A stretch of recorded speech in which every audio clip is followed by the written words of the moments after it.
Material representations of God prohibited.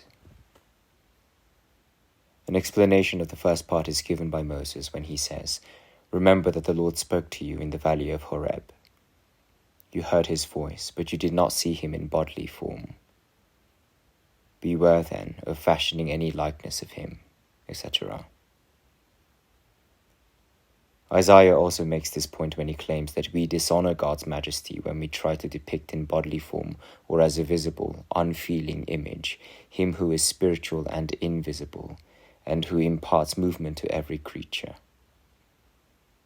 In the same way, we dishonor him when we liken his infinite essence to a small piece of wood, stone, or silver.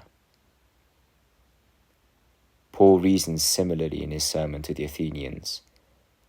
"Since we are God's offspring," he says, "we ought not to think that his divinity is like gold, silver, sculpted stone, or anything which is made by the art of man."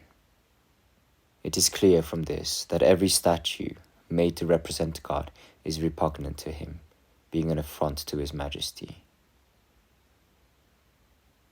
It is very true that God sometimes made his presence known by certain signs so obvious that he is said to have been seen face to face. However, at the same time, all such signs showed that his essence was incomprehensible, for almost always he appeared in a cloud, in fire, or in smoke, thus signifying that man's sight is not sharp enough to behold his face clearly. Thus Moses, with whom God talked more intimately than with any other, was never allowed to see his face. Instead, he was told that man cannot bear so great a light.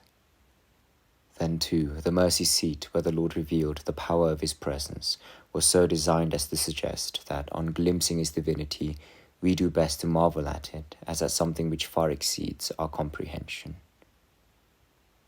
For the cherubim covered it with their wings. There was a veil which concealed it, and its place was so remote and dark that it was itself quite secret. Those who, in order to defend the images of God and of the saints, appeal to God's command to make the cherubim, are plainly out of their minds. What else could these images mean except that no image can rightly symbolize God's mysteries, since they were so made that by covering everything with their wings, they prohibited man from directing too curious a gaze at God. We must observe, moreover, that likenesses of any kind are forbidden, no less than graven images, which gives the lie to the foolish distinction drawn by the Greeks. They think that they have fully done their duty by refusing to sculpt God with the hammer, but they have more superstitious awe for painted images than any other people. The Lord, on the other hand, not only forbids sculptors to make a likeness of him, but does not permit any sort of image, because that would be to make a counterfeit and to dishonor his majesty.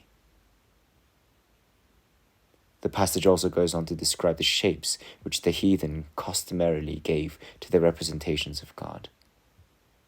By things in heaven, the sun, moon, and stars are meant, and perhaps the birds as well, as in the 4th chapter of Deuteronomy, where Moses makes his intention clear by mentioning birds along with the stars. I would have omitted this detail, except that I know of some who relate this to the angels. I therefore pass over the remaining portions of the text, which are very well known.